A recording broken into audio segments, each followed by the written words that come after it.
Mom shouted, "Leave and don't come back." So I walked away. Weeks later, Dad demanded to know why I quit paying the mortgage. My answer left them speechless. My mother looked me dead in the eye, her face contorted with pure rage, and screamed the words that still echo in my soul: "You're ungrateful. Get out and never come back." The crushing irony? For 5 long years, I'd been secretly paying the mortgage on the very house she was kicking me out of. It started subtly, like most family dramas do. I'm Stephanie Carson, 32, and a financial consultant. My career allowed me to live comfortably in my downtown Boston apartment, but it also meant I could help my family.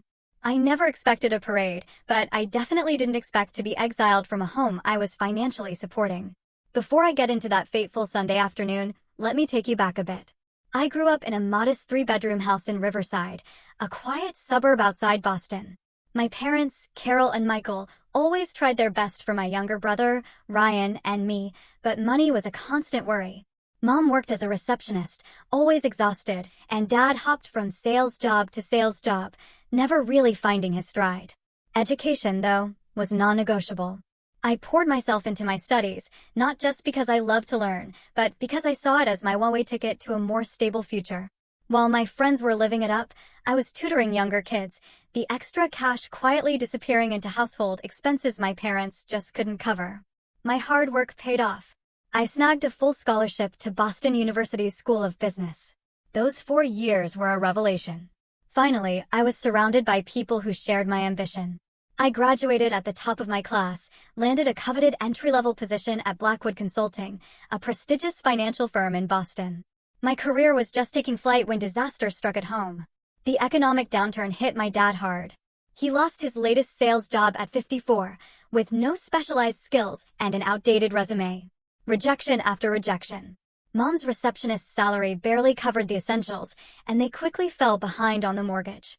I'll never forget the phone call, 7 years ago, from my tearful mother. "We're going to lose the house, Stephanie," she sobbed. "The bank sent a final notice today." Without a second thought, I drained my small savings account to get them current. But I knew that was just a band-aid. So, I did something drastic. I approached their bank, explaining the situation. After reviewing my finances, they agreed to an unconventional arrangement. I would take over the mortgage payments directly, but my parents would remain on the loan. The bank even played along with my plan to tell my parents they'd qualified for some assistance program. My parents would never know it was me. Each month, I transferred the exact amount. Meanwhile, my career continued its upward climb.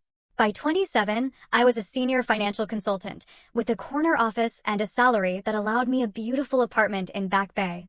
Still, I kept my childhood bedroom at their house, staying over on weekends for family dinners. Our family dynamics had always been a tightrope walk. Mom, with her perpetual victim mentality, monopolized every conversation with complaints about her job, her health, the neighbors. Dad, bless his heart, just retreated further into himself, choosing silence over confrontation. My brother, Ryan, escaped the minute he could, moving to Seattle for college and rarely looking back. I was the last one clinging on, dutifully showing up every Sunday, listening to Mom's grievances, offering solutions that were always dismissed. "You don't understand what it's like," she'd say, waving me off. "Your fancy job and apartment don't make you an expert on real life."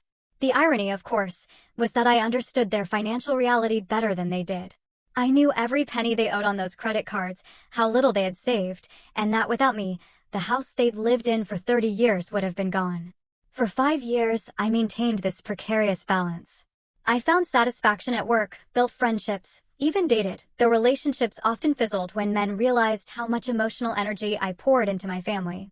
I told myself it was worth it, to preserve the family home, to give my parents stability. But resentment festered. Each backhanded comment from Mom about my privileged lifestyle stung deeper. Each passive nod from Dad as Mom criticized my choices felt more and more like a betrayal. Still, family is family, right? I'd been raised to believe you stick by your people no matter what. So, I kept paying. I kept showing up. I kept pretending everything was fine. Until that Sunday, 3 weeks ago. Everything exploded. That particular Sunday began like any other. I arrived around 4 p.m., grocery bags heavy in my arms, another unspoken contribution to the household. There she is, our big city girl, Mom called from the kitchen, that familiar edge in her voice, the one that always surfaced when she referenced my life away from them. I was beginning to think you weren't coming. I told you I'd be here at 4, Mom, I said, setting the bags down, kissing her cheek. It's exactly 4. Well, some of us have been up since dawn, she retorted, inspecting the groceries with a critical eye. Must be nice to sleep in on weekends. I bit back a sharp reply about having worked until midnight the night before, finishing a major presentation. It wouldn't have mattered. In Mom's world, my work wasn't real work. Dad sat in his recliner in the living room, eyes glued to a baseball game. Hey, kiddo, he mumbled, not looking up. That was Dad, physically present, emotionally miles away. I'd long ago stopped expecting him to defend me when Mom's comments turned acidic. What made this Sunday different was the unexpected presence of my Aunt Patricia, Mom's younger sister. Aunt Patricia lived in New Hampshire and rarely visited. Unlike Mom, she'd built a successful career in real estate and traveled extensively. Mom resented her sister's success almost as much as she resented mine. Stephanie, look at you, more beautiful every time I see you. Aunt Patricia embraced me warmly. Your mom's been telling me about your fancy job. Senior consultant already. Your parents must be bursting with pride. I caught Mom's grimace before she spun back to the stove. Dad remained fixed on the TV. Thanks, Aunt Patricia. It's good to see you, I said, helping her set the table. As we prepared dinner, Aunt Patricia cheerfully chatted about her recent trip to Spain, her new condo, her daughter's college graduation. Mom grew increasingly quiet, her movements becoming sharp, agitated. The tension in the room was suffocating by the time we sat down to eat. Halfway through the meal, Aunt Patricia innocently brought up the topic that would detonate our family. Carol, I meant to ask, did you ever work things out with your mortgage? I remember you were worried about foreclosure a few years back. My fork froze midair. I couldn't breathe. What are you talking about? Mom frowned. We had some trouble when Michael lost his job, but the bank worked with us. We're fine now. Aunt Patricia looked confused. Oh, she said, glancing at me, suddenly uncertain. Stephanie mentioned helping you out with that when we had lunch last year. The silence that followed was deafening. I felt the blood drain from my face as Mom's eyes narrowed, darting between her sister and me. Stephanie did what? Mom's voice was dangerously quiet. Aunt Patricia, realizing her catastrophic mistake, stammered, I might be misremembering. It was just, no, Mom interrupted, her eyes now locked onto mine. I want to hear what my daughter has been saying behind our backs. I slowly set down my fork, heart hammering. I wasn't saying anything behind your backs, Mom. You just what? She demanded. Been interfering in our financial business? Telling people we can't manage our own affairs. Dad finally looked up from his plate. Carol, maybe we should know Michael. I want to hear this. She turned back to me. I took a deep breath. After 5 years of secrecy, maybe it was time. When Dad lost his job, you were 3 months behind on the mortgage. The bank was starting foreclosure proceedings.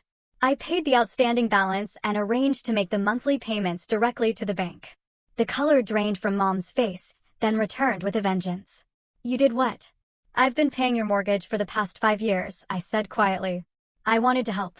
And I knew you wouldn't accept it if I offered directly, so you went behind our backs, made us look like charity cases.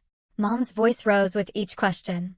No one knows except the bank, me, and apparently Aunt Patricia, I said, trying to keep my voice steady. It wasn't about charity. It was about keeping the family home. The family home? Mom repeated mockingly. You mean the home you think you own now? Is that why you're always offering suggestions about repairs and renovations? Because you think this is your house? Carol, Dad interjected, his voice weak. Stephanie was just trying to help. Help. Mom laughed, a harsh, brittle sound. This isn't help. This is control. This is her thinking she's better than us. That we can't take care of ourselves. That's not true. I protested. I never thought. I know exactly what you thought. Mom cut me off. Poor Mom and Dad. So incompetent they need their successful daughter to rescue them. Did it make you feel important, Stephanie? Did it give you something to brag about to your fancy friends? The injustice of her accusations stung like a physical blow. For 5 years, I'd quietly paid their mortgage, never breathing a word to anyone, except apparently Aunt Patricia, during a moment of genuine concern. I'd sacrificed my own financial goals, delayed buying my own home, limited my social life, all to ensure my parents' stability. I wasn't bragging, I said, struggling to keep my voice steady. I was worried about you losing your home. I had the means to help, so I did. Without asking. Without telling us. Mom's voice grew louder. Making decisions about our lives like we're children. I tried to talk to you about your finances before. I reminded her, my own anger finally simmering. Every time I brought it up, you shut me down. Said it wasn't my business. It wasn't. It still isn't. Mom stood now, hands planted on the table, trembling. We're adults, Stephanie. We don't need our child managing our lives. Dad remained silent, staring at his plate. Aunt Patricia looked like she wanted the floor to swallow her whole. Apparently, you did need help, I said, my own anger finally breaking free. The bank was weeks away from taking this house. Everything you've worked for would have been gone. So that gives you the right to go behind our backs? To lie to us for years? Mom's face contorted with rage. Who do you think you are? I'm your daughter, I said, standing to face her. I'm the one who's been keeping a roof over your head while you criticize my life choices and dismiss my career as some sort of glorified hobby. The words hung in the air between us, years of unspoken resentment finally finding voice. Mom's face transformed from red to purple, her hands trembling as she pointed at me across the dinner table. You're ungrateful. Get out and never come back. The room fell silent. Even the distant sound of the baseball game seemed to fade. I stood frozen, her words hitting me like physical blows. Despite the constant tension, the criticism, the passive aggression, she had never explicitly kicked me out before. Carol, Dad began weakly, but Mom wasn't finished. All these years we've supported you, encouraged you, given you everything, and this is how you repay us?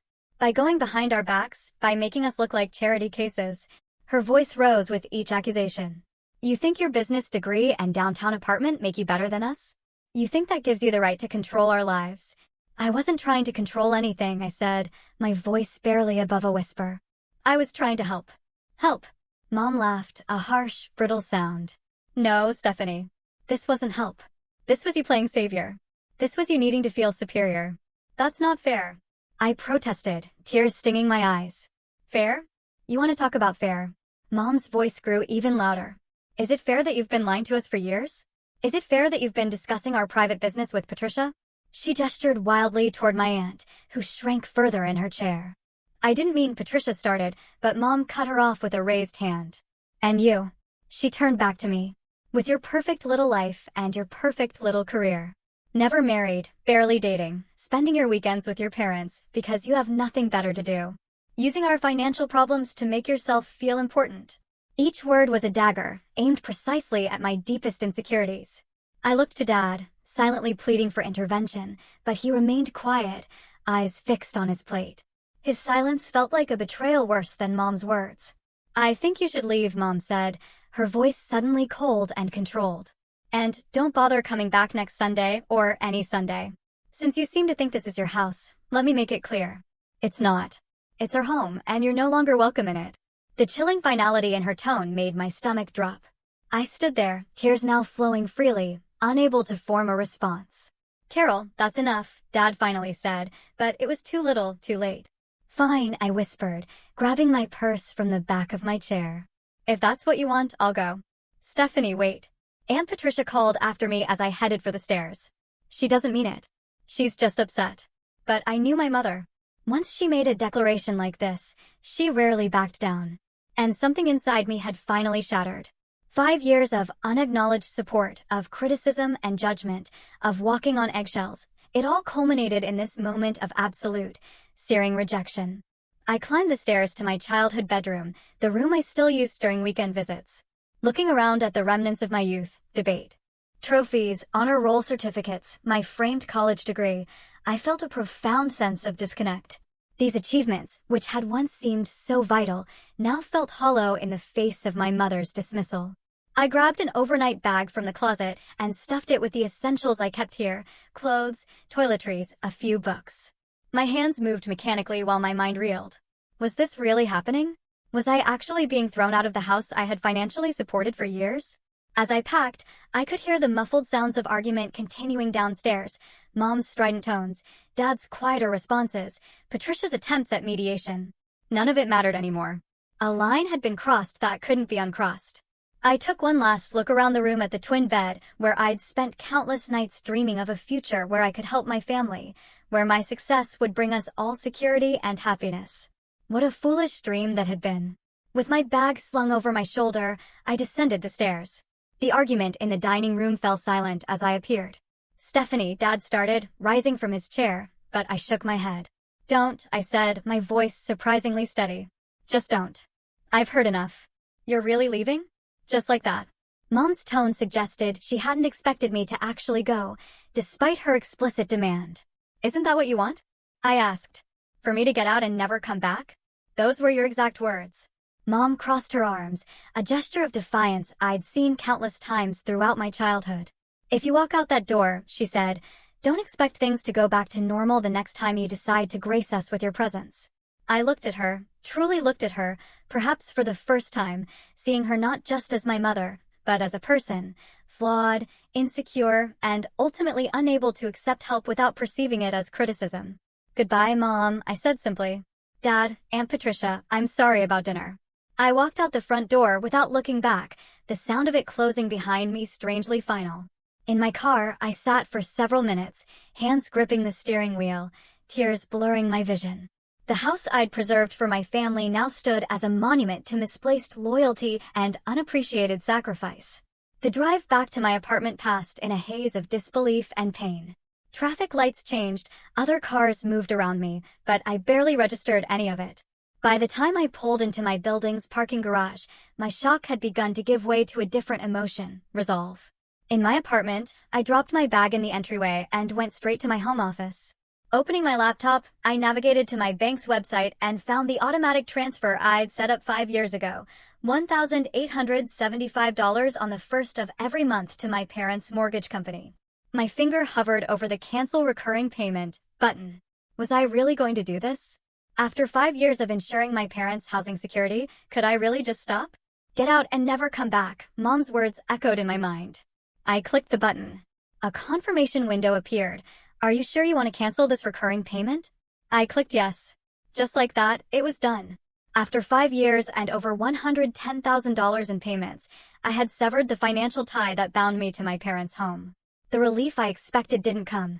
Instead, a profound emptiness settled in my chest as I closed the laptop. That night, I removed myself from the family group chat, unfriended both parents on social media, and turned off my phone.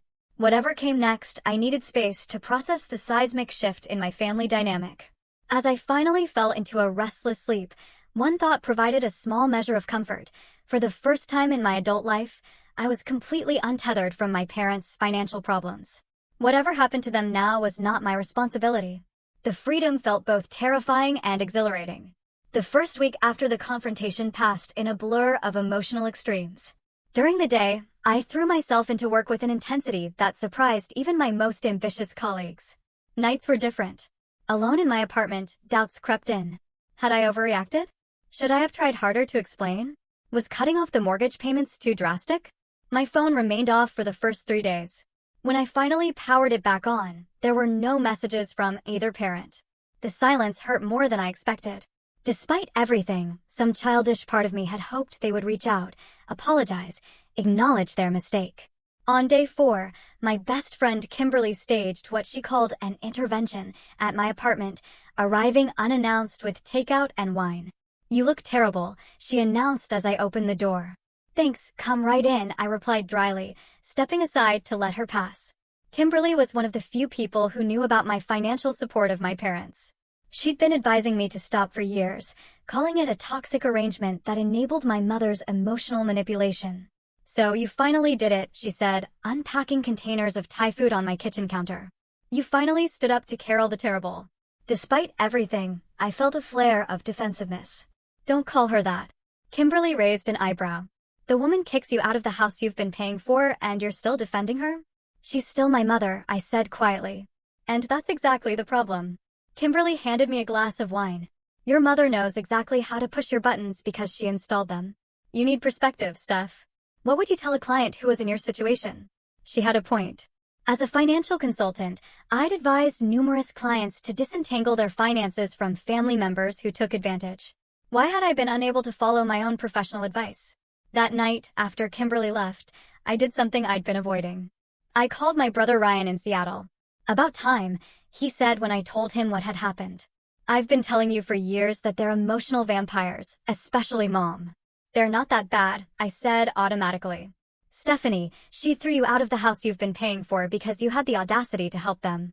In what universe is that not that bad? When you put it that way, it was hard to argue. We talked for over an hour, the longest conversation we'd had in years. Ryan had distanced himself from our parents long ago, limiting contact to brief calls on holidays and birthdays. He'd recognized the toxicity of our family dynamic and chosen self-preservation. I'd chosen sacrifice. Now, we were comparing notes on how those choices had shaped our lives. You should come visit, he suggested before we hung up. Seattle's beautiful in the summer. Get some distance. Clear your head. I promised to think about it, feeling lighter after our conversation. Ryan understood in a way no one else could. He'd grown up in the same household, with the same dynamics. His validation meant more than I expected. The 2-week mark arrived. The day when the first mortgage payment would have been due since I canceled the automatic transfer. I found myself checking my phone more frequently, half expecting frantic calls from my parents. Nothing came. On day 16, the first text from Dad appeared. How's work going? Mom made pot roast yesterday. The casual tone, as if nothing had happened, was so typical of my father that I almost laughed. His lifelong strategy of ignoring conflict was on full display. I didn't respond. 3 days later, another text. Having trouble with the online banking. Can you help again? I didn't respond. The vague reference to banking problems was clearly about the mortgage, but he couldn't bring himself to address it directly. By the beginning of week 3, the messages became more frequent and less subtle. Bank called about the mortgage. Must be some mistake. Can you call when you get a chance? Important. Stephanie, please respond. It's about the house. Still, I maintained my silence. Years of unacknowledged support had culminated in being thrown out. If they wanted to discuss the mortgage now, they would need to acknowledge what had happened. Then came the first contact from Mom, 20 days after she told me to get out and never come back. The bank says we're behind on payments. Fix this immediately. No acknowledgement of her words or actions. Just a demand that I fix the problem. The audacity was breathtaking. More messages followed, increasing in urgency as the bank presumably began their collection process. We received a late notice from the bank. They're threatening additional fees. I don't know what game you're playing, but it needs to stop. Call me. Please call. Mom's very upset about the bank letters. The old Stephanie would have caved by now, called the bank, and made arrangements to bring the mortgage current. But something fundamental had shifted inside me during those 3 weeks of separation.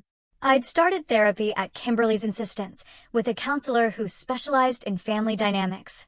Dr. Matthews had introduced me to concepts like emotional blackmail and financial enabling that put my relationship with my parents in a harsh, but clarifying light.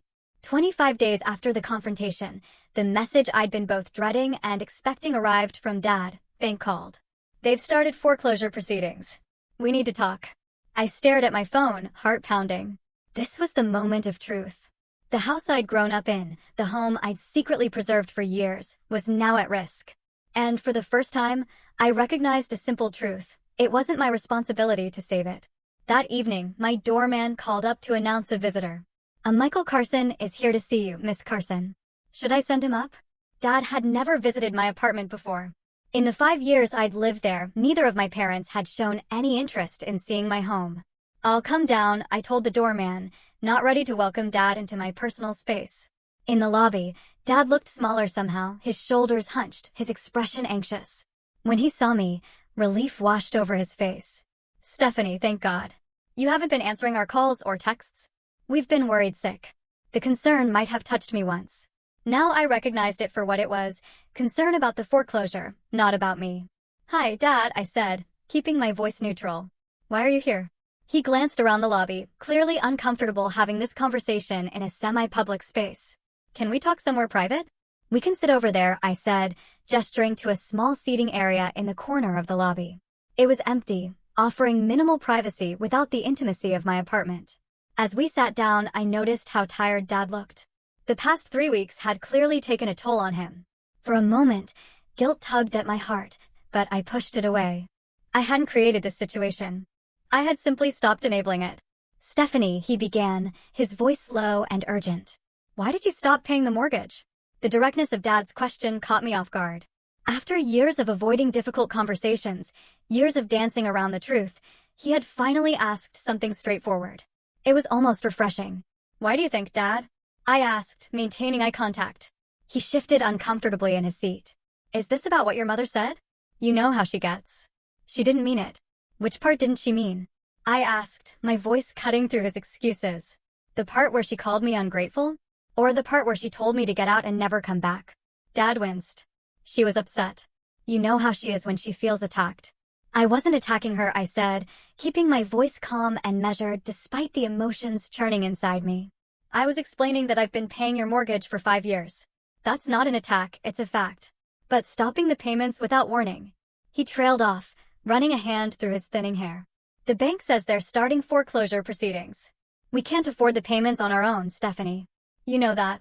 And there it was, the admission I'd been waiting for. They had known all along that they couldn't afford their house. They had been relying on my secret support, even while criticizing my life choices and dismissing my achievements. I'm aware, I said. I've been aware for 5 years. That's why I started making the payments in the first place. Then why stop now? There was genuine confusion in his voice, as if he couldn't comprehend why his daughter would suddenly refuse to continue supporting them after being thrown out of their house. Mom told me to get out and never come back, I said simply. I'm respecting her wishes. She didn't mean yes, she did. I interrupted, suddenly tired of excuses. In that moment, she absolutely meant it. And not once in the 3 weeks since has she called to apologize or even acknowledge what happened. Not once has she thanked me for the 5 years of support I've provided. Instead, she sent a text demanding that I fix the mortgage problem, as if it's my responsibility to maintain a house I'm no longer welcome in. Dad fell silent, his eyes dropping to his hands. For the first time, I wondered if he was actually hearing me. Dad, do you realize what you're asking? You want me to continue paying for a house that I've been explicitly told I'm not welcome in? How does that make sense? She was just angry, he mumbled, but the defense sounded weak even to him. And I'm hurt, I countered. I've spent years supporting you both emotionally and financially. I've endured Mom's criticism, her backhanded comments about my career and life choices. I've watched you sit silently by while she belittled me. And when the truth finally came out about the mortgage, instead of gratitude, I got accusations and rejection. He looked up, and I saw something unexpected in his eyes, shame. We've relied on you too much, he admitted quietly. It wasn't fair. The simple acknowledgement, after years of silence and avoidance, hit me harder than I expected. My throat tightened, and I had to take a deep breath before responding. No, it wasn't, I agreed. It wasn't fair to expect me to subsidize your lifestyle while treating me like I was somehow less worthy of respect because of my success. I never thought that's just it, Dad, I cut in gently. You never thought about it at all. You accepted the arrangement because it was convenient. You let Mom dictate the emotional tone of our family because confronting her was too difficult. You've been a passive observer in your own life, and you've allowed her to treat me terribly because standing up to her would disrupt your comfort. The harsh truth hung between us. Dad's shoulders slumped further, and for a moment, I thought he might cry. When he spoke again, his voice was barely audible. You're right. I've failed you, Stephanie. As a father, I should have protected you, supported you. Instead, I let your mother's insecurities and jealousy dictate how we treated you. He looked up, meeting my eyes directly. I'm sorry. Truly sorry. In all my years, I could count on one hand the number of times I'd heard my father apologize for anything. The sincerity in his voice was unmistakable. And despite everything, I felt a small crack in the wall I'd built around my heart. I appreciate that, I said carefully.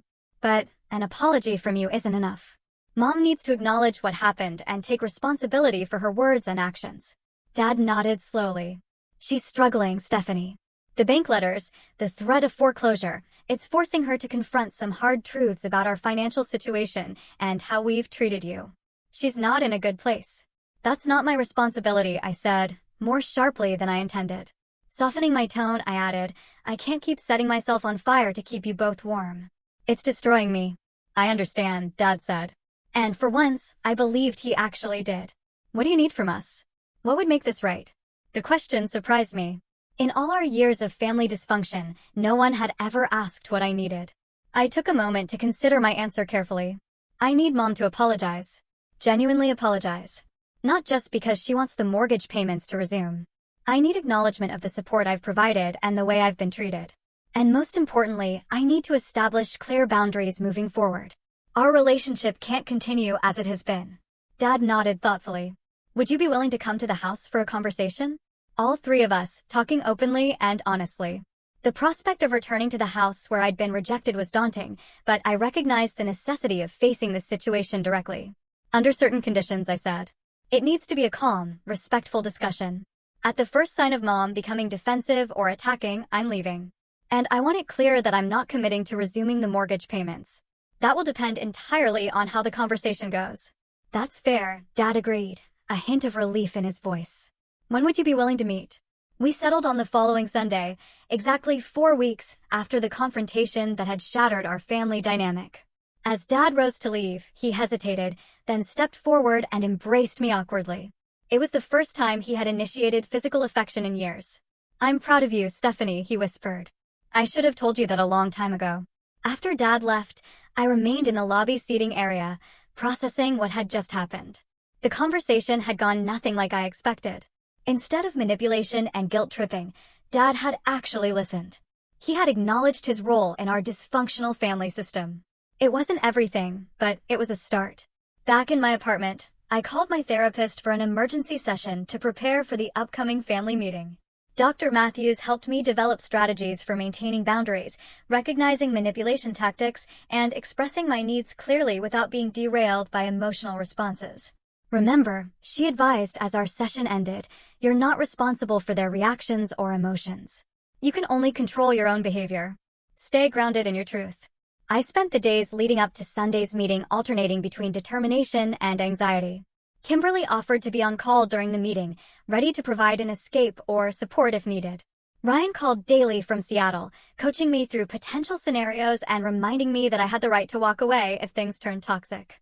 When Sunday arrived, I drove to my parents' house with a strange sense of detachment. This building that had once been home now felt foreign, a site of pain rather than comfort.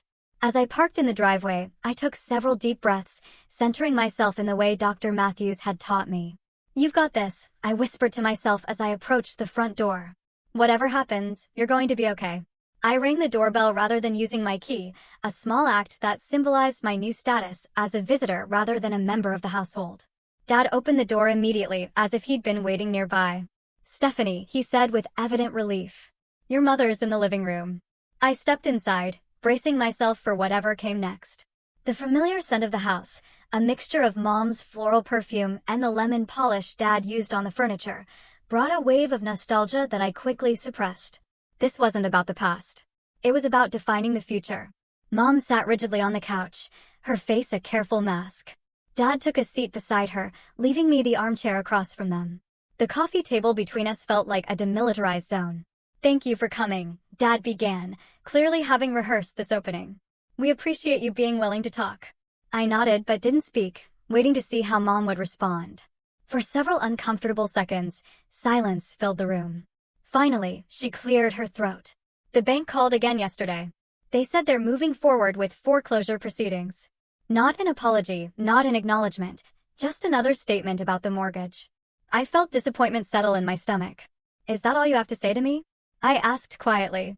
Mom's eyes flashed with a familiar defensiveness, but Dad placed a hand on her arm, a silent reminder of whatever conversation they'd had before my arrival. Mom faltered, then tried again. "I may have overreacted that day." "May have?" I echoed. Dad gave her an encouraging nod. "I did overreact," she amended, the words clearly difficult for her. "I shouldn't have told you to leave." "It was a start, however small." "Why did you?" I asked, maintaining eye contact. Mom shifted uncomfortably. I was embarrassed. Humiliated.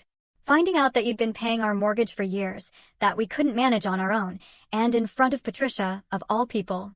The mention of Aunt Patricia's name revealed more than Mom probably intended. This wasn't just about the mortgage. It was about appearance, about pride, about her ongoing competition with her more successful sister. "So your pride was more important than acknowledging the help I've provided for 5 years?" I kept my tone neutral, not accusatory. "It wasn't like that," Mom protested. But Dad interjected. "Yes, it was, Carol. That's exactly what it was like. Our pride, our unwillingness to admit we needed help, led us to take advantage of Stephanie's generosity while never properly acknowledging or thanking her." Mom's lips thinned into a line, but she didn't contradict him. Progress of a sort. I decided it was time to lay everything on the table. Reaching into my bag, I withdrew a folder containing printouts of every mortgage payment I'd made over the past 5 years. I placed it on the coffee table and slid it toward them. "This is what I've contributed," I said simply. $112,500 over 5 years. Every payment made on time, without fanfare or acknowledgement. All while enduring criticism about my career, my lifestyle, and my choices. Mom stared at the folder, but didn't open it.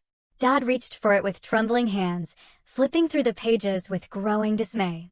"I had no idea it was this much," he murmured. "That's because neither of you ever asked," I pointed out.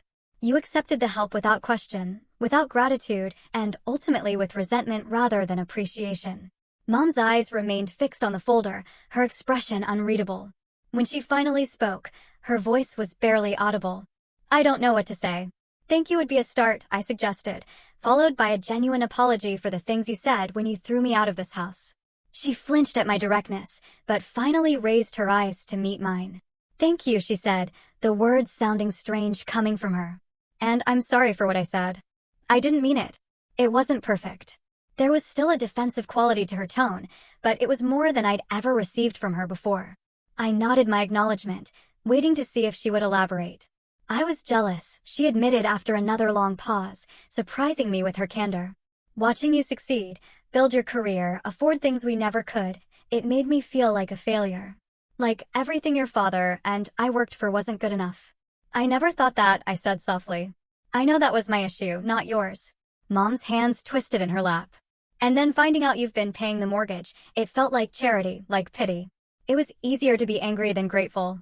The raw honesty of her words struck me. This was the most genuine conversation we'd ever had about our relationship. "Where do we go from here?" Dad asked, looking between Mom and me. I took a deep breath. This was the moment to establish the new terms of our relationship, to set the boundaries I'd needed for years. "First, we need to be clear about the house," I said. "I'm not resuming the mortgage payments." Mom's face fell, but she nodded stiffly.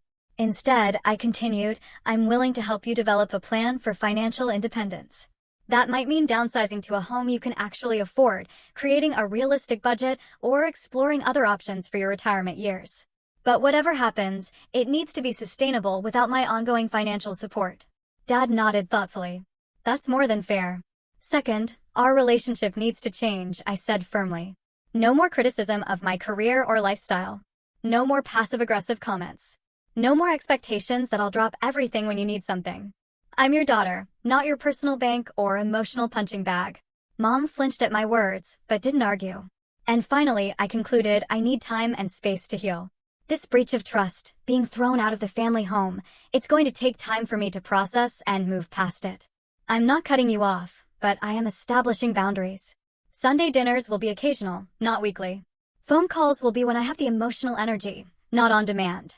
And any further financial support will be discussed openly and acknowledged appropriately." A heavy silence fell as my parents absorbed these conditions. Part of me expected resistance, particularly from Mom. Instead, she surprised me again. "You've become quite the strong woman," she said, a strange note of wonder in her voice. "I don't know that I would have had the courage to do what you're doing." Coming from my mother, this was as close to approval as I'd ever received. "We'll respect your boundaries," Dad promised. "And we'll work with you on the financial plan." It's past time we took responsibility for our own situation. As I drove away from the house an hour later, having discussed initial steps for their financial planning, I felt lighter than I had in years. The road ahead wouldn't be easy. Decades of dysfunctional patterns couldn't be erased in a single conversation. But for the first time, I saw the possibility of a healthier relationship with my parents, and more importantly, I had finally found my voice and the courage to use it. The weeks following our family meeting marked the beginning of a tentative new chapter in our relationship. True to my word, I helped my parents explore their financial options without resuming the mortgage payments. The process was revealing and occasionally painful for all of us. "What do you mean we need to sell the house?" Mom asked during our first financial planning session at their kitchen table. "This is our home. We've lived here for 30 years. The numbers don't lie," I explained gently, pointing to the spreadsheet I'd created. "Your combined income simply isn't enough to cover the mortgage, property taxes, and maintenance costs, let alone your other expenses and saving for retirement." Dad, to his credit, had been studying the figures intently. "She's right, Carol. We're underwater here. We have been for years." Mom's lips pressed into a thin line, but she didn't argue further. The bank's foreclosure notices, arriving with increasing frequency, provided a sobering reality check that even she couldn't ignore. I helped them research smaller homes and condos in more affordable neighborhoods. Initially, Mom resisted every option I presented. Too small, bad school district, despite the fact that no children lived in their home. I don't like the kitchen layout. Dad surprisingly became the voice of reason. Carol, we need to be realistic. We can't afford to be picky. His newfound assertiveness surprised both Mom and me. It was as if our confrontation had awakened something in him, a willingness to engage rather than retreat, to face problems head-on rather than avoiding them.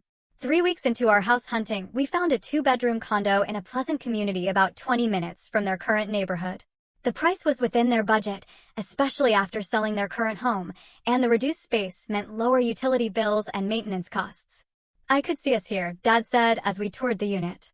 It's bright, modern, and the association takes care of the exterior maintenance. Mom wandered through the rooms, her expression unreadable. Finally, she stopped in the living room, looking out through sliding glass doors to a small patio. It's not our house, she said quietly. No, I agreed. It's not. But it could be your home. One that you can actually afford on your own. She turned to me, and I was startled to see tears in her eyes. I'm sorry, Stephanie, for everything. For taking your help for granted, for not appreciating what you were doing for us, for the things I said. The apology, unexpected and seemingly sincere, caught me off guard. Mom had never been one to admit fault or express remorse. I approached her cautiously and, after a moment's hesitation, took her hand. Thank you for saying that, I said. It means a lot. She nodded quickly, wiping away her tears. This place will do, she announced, her practical tone returning. If your father likes it, we'll make an offer. That evening, we sat together at their kitchen table, soon to be their former kitchen table, and I helped them compose an offer letter for the condo. As we worked, I noticed a new dynamic emerging between my parents. Dad was more vocal, offering opinions and making decisions rather than deferring to Mom as he had for decades. Mom, surprisingly, was listening to him, actually considering his input rather than dismissively overruling him.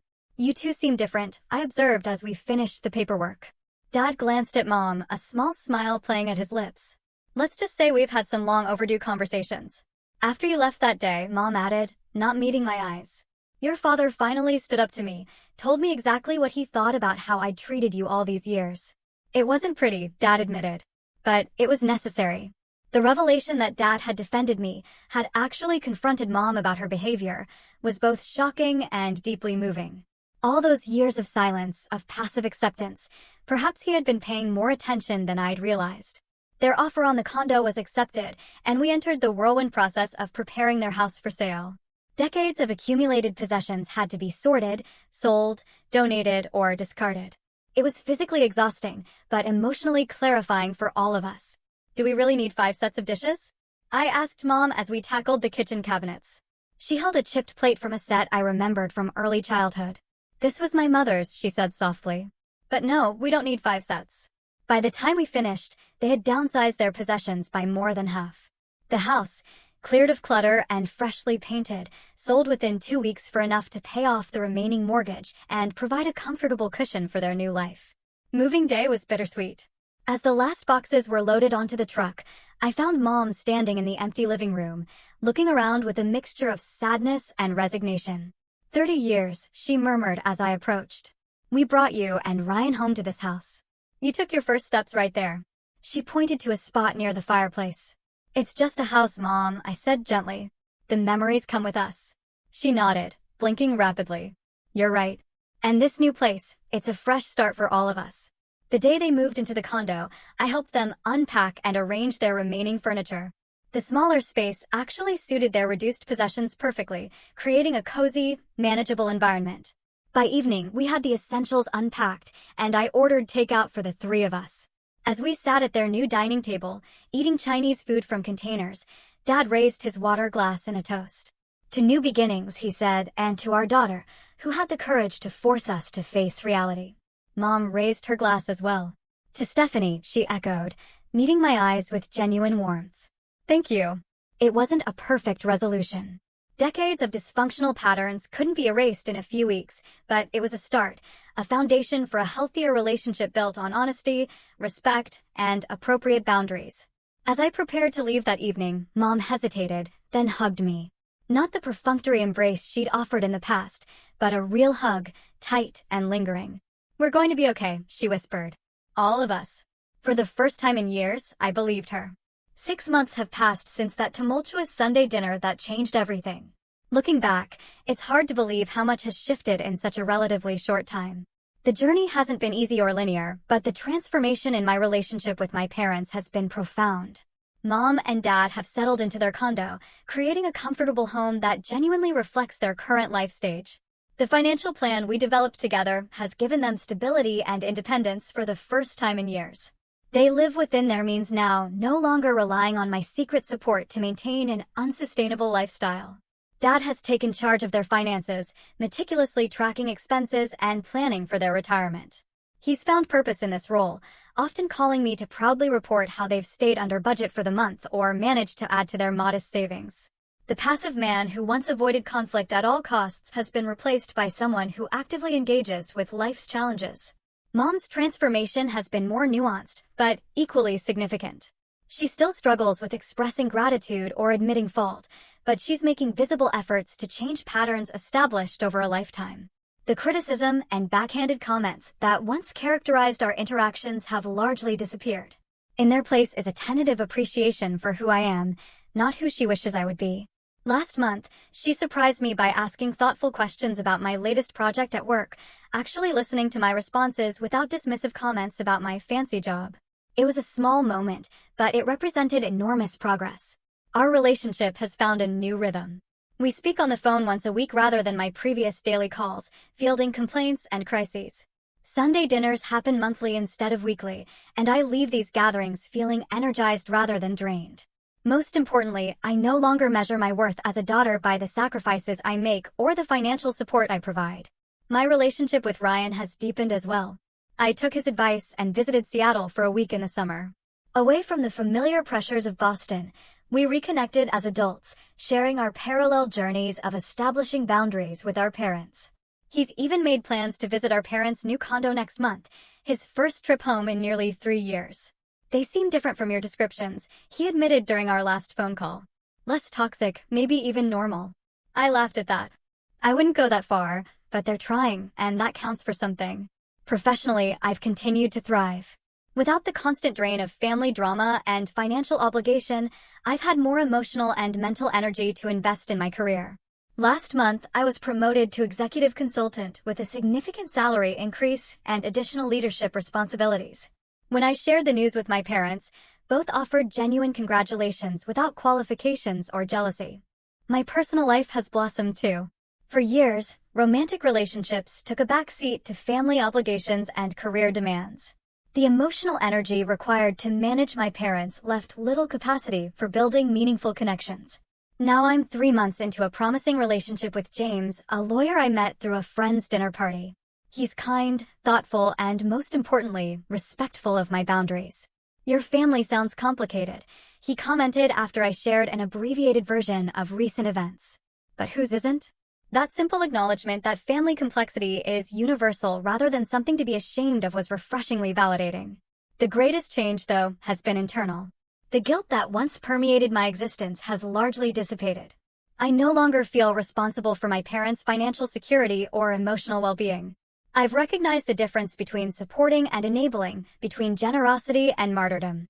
Dr. Matthews, my therapist, has helped me understand that my worth isn't tied to what I provide for others. "You are valuable simply because you exist," she reminded me in our most recent session. "Not because you pay bills or solve problems or sacrifice your needs for others." It's a simple concept, but one that's taken me 32 years to truly internalize. Looking back at that painful Sunday confrontation, I can now see it as the necessary catalyst for change. My mother's harsh words, "You're ungrateful. Get out and never come back," initially felt like rejection.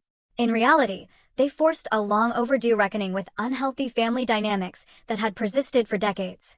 Sometimes relationships need to break before they can be rebuilt on healthier foundations. The mortgage payments I secretly made for years enabled a dysfunctional system to continue. It wasn't until I stopped, until I respected my mother's words, literally, and removed myself from the equation, that genuine change became possible. The most valuable lesson I've learned through this journey is that true love includes boundaries. Sacrificing my own well-being to shield my parents from the consequences of their financial choices wasn't actually loving. It was codependent. Real love means wanting the best for others while also honoring your own needs and limitations. I still care deeply about my parents' welfare, but I now express that care in healthier ways, offering guidance rather than rescue, support rather than salvation. The result has been transformative for all of us. They've developed resilience and self-sufficiency they never knew they possessed, while I've discovered freedom from the crushing weight of inappropriate responsibility. If you're watching this and recognizing patterns from your own life, the constant sacrifices, the unacknowledged support, the emotional manipulation, please know that change is possible. Setting boundaries isn't selfish. It's necessary for healthy relationships. You deserve appreciation for your contributions. You deserve respect for your choices. Most importantly, you deserve relationships that energize rather than deplete you. Have you ever had to set difficult boundaries with family members? How did it change your relationship? Share your experiences in the comments below. Thanks for watching. Take care. Good luck.